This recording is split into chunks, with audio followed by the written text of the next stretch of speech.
Have you tried doing baby boomer ombre nails with only builder gels?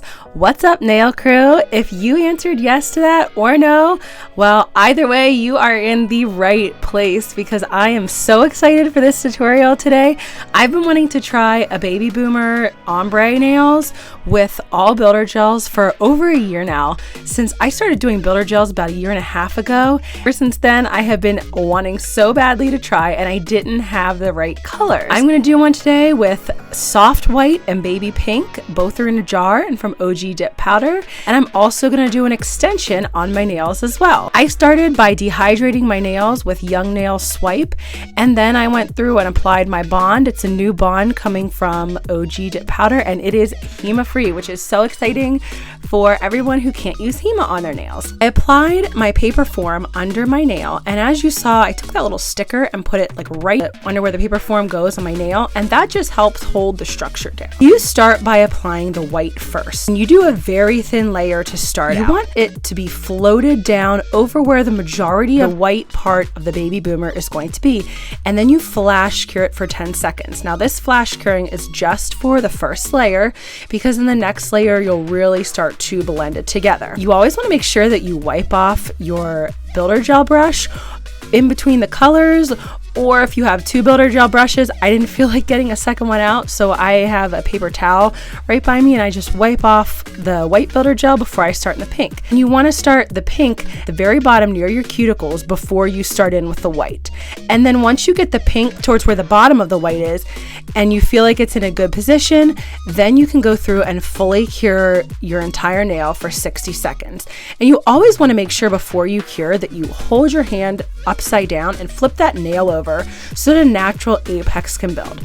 And then once you've cured your nails for 60 seconds, you'll go in and start to do the second layer. And this is where you'll really blend your two builder gels together. So again, I started with the white, and you'll see me flip my nails over like I keep doing to make sure that apex is building, and also that I don't flip my cuticles, because if I'm flipping my hand over, the gravity pulls the builder gel down to build that apex and helps to keep your cuticles from flooding. Then you'll go back in towards the cuticles with your pink and start blending the pink and the white together. So every time I flip it over and then flip it back, it gives me an idea of how my blend is looking, how my ombre is looking, I should say. Then I know exactly where else I need to add more product, because I have not cured this second layer yet. So this second layer is all uncured until the very end, when you're sure that your ombre is in the spot that you want it to be. I keep flipping my nail over, and I'm doing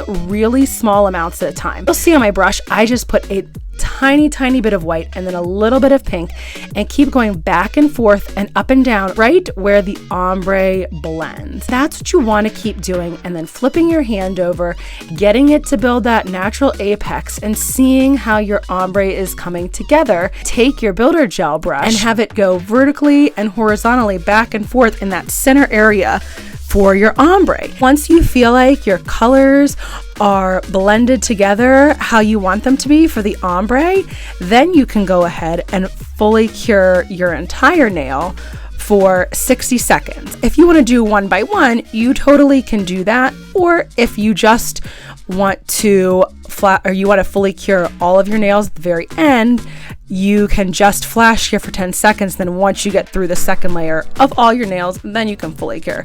That's a personal preference. Now, you saw how crazy my nails looked before I started filing, and you want to wipe off the tacky layer. Anytime you're going to file builder gel, you want to wipe that tacky layer off. It's the tacky dispersion layer, and I use isopropyl alcohol or Young Nail Swipe to wipe that tackiness off, because then you can take your hand file or an e-file and start filing and shaping away. Now, I know a lot of people use an e-file to do the shaping part. There is something about using a hand file with builder gel that I just absolutely love. It's like magic how it comes together, and everything starts looking so beautiful that you can see while you're hand filing. And sometimes on the top I will use an e-file if I want to be quicker, but I really wanted these to be like exactly how I wanted them. So I knew that hand filing was the way to go for me. And I go side to side since I do almond nails. So I go back and forth along the sides to get my shape going first. And then I start going over the top because I want thickness to be how I like it. I want it to be thinner on the sides and a little bit thicker on the top because that is how you build an apex. It's really important to build that apex in, especially when your nails are long. That just helps them to keep from breaking. And so I'm gonna go through here and I'm gonna finish filing all my nails, and I do the same thing on each nail. I go starting with the shape, I go back and forth along the sides of my nail, fixing up my shape, getting that crisp almond shape. Well, I actually call it pointy almonds. And then I take the 100 side of the nail file and go over my nails on the top to smooth it out. Then once they're all done, I take my Young Nails swipe, I wipe down all of my nails, I add my Young Nails protein bond, and then I top with gel base, gel top, and that will be my final nails. I cannot wait for you guys to see. Here we go. Oh, look at this. These are baby boomer nails. And if you'd like to learn more about builder gel, check out this next tutorial. Thanks for joining me today, nail crew.